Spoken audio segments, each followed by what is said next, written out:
industrial ecology has become an academic field, a discipline. And so it is very involved with describing the world with respect to physical resource flows. Where's all the copper in the world? Where did it start out? In a mine somewhere, perhaps in Chile? What happened to it after it was turned into wiring? Maybe it stays in this wall for 40 years, and maybe we don't even have access to it until it comes out. And hopefully, instead of just being buried in a landfill, we're able to recover that copper and reuse it. And so industrial ecology is concerned with the cyclic use of resources, and officially we are always tracking material and energy flows, so we know exactly, like the copper, where does stuff come from and where does it wind up, and what can be done to improve these cycles.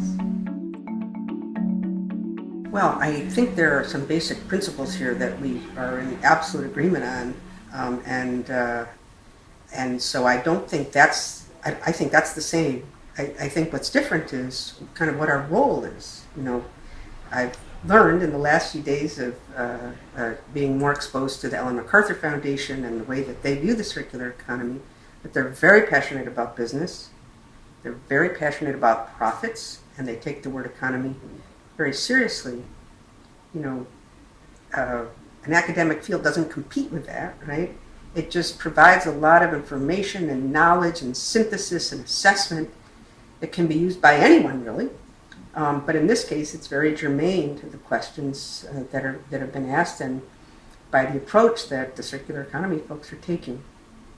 So I really see, again, similar goals, but different roles. And I think we need each other, because when you're dealing with some of the largest, most sophisticated companies in the world, they want to make sure that you know the science behind what you're talking about. They want to make sure that you realize the nuances, and even, as we found, that you can teach them something new about where all that nickel is. That's a real experience we've had at Yale, where the Nickel Association comes in and says, well, you tell us how nickel will be used in the future, because you do this for a living.